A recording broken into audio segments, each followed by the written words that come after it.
Hi, and welcome back to Blue Sea Energy.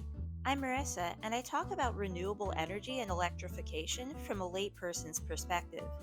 And today, I want to highlight a couple of different types of lithium ion batteries and what that means for the energy transition. If you're not familiar, lithium ion batteries have been used in electronics, like cell phones, since the 90s. They have a lot of advantages over older lead acid batteries that are still used in gasoline powered cars. The Clean Energy Institute from the University of Washington writes that lithium ion batteries have some of the highest energy densities and high voltage, which means they can deliver a lot of power at once. They also have lower maintenance needs, low self discharging rates, meaning they don't lose as much power by themselves, and they don't have poisonous lead or cadmium. It's easy to see why they've been used in smartphones, computers, and now electric cars.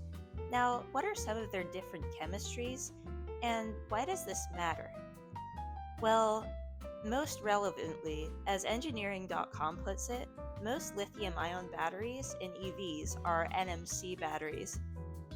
This means they have nickel, manganese, and cobalt in their cathodes on one end. The other end, the anode, usually has graphite. On the other hand, there is a rival emerging chemistry in the EV battery market called LFP. This stands for lithium iron phosphate. The F is the symbol for iron in the periodic table. Those are the elements these types of batteries have in their cathodes.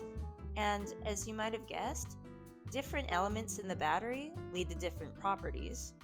For instance, why have NMC batteries been the front runners in the EV market so far? Because of their higher energy densities. They store more energy per weight unit, so it makes sense to use them in cars that depend on going for a while after charging.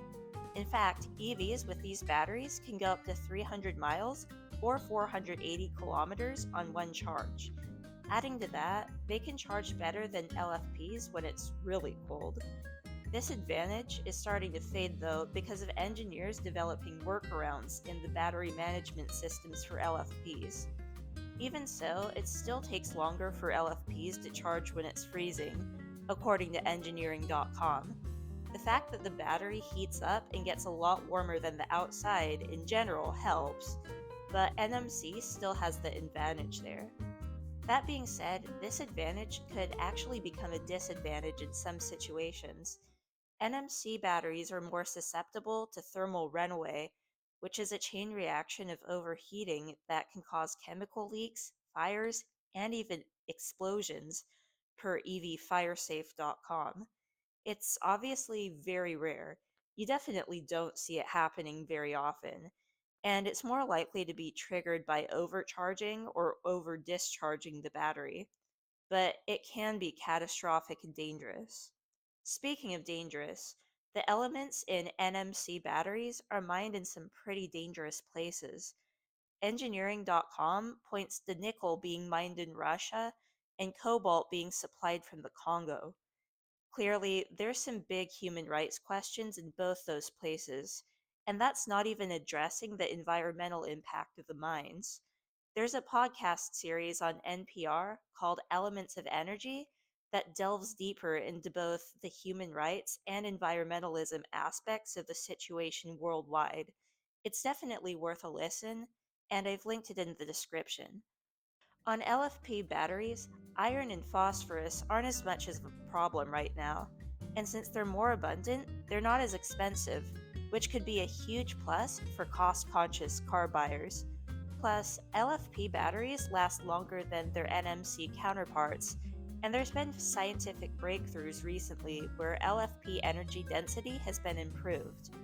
With that in mind, can the less expensive LFPs overtake NMCs in electric cars anytime soon? Well, not exactly, according to Bain Consulting. Peter Ramsey from EV in Focus wrote in July that the consulting firm did research on battery market share, both within and outside China.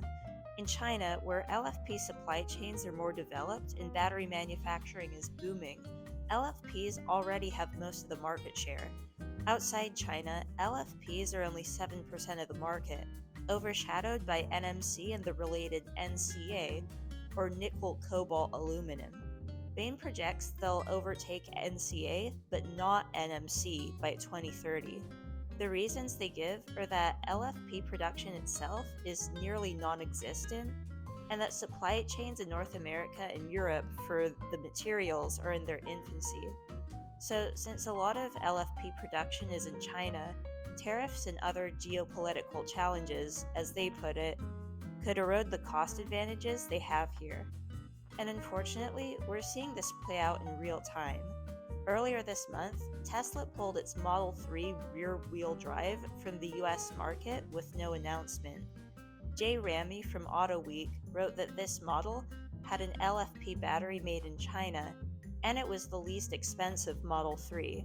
That is, until new tariffs on Chinese EV batteries took effect in late September. The battery would be subject to a 25% tariff, and if the whole vehicle were from China, which it isn't, it would be taxed at 100%. Most of Tesla's batteries are made in its Gigafactory in Nevada, which makes NMCs, so LFPs don't look like an option for Tesla right now.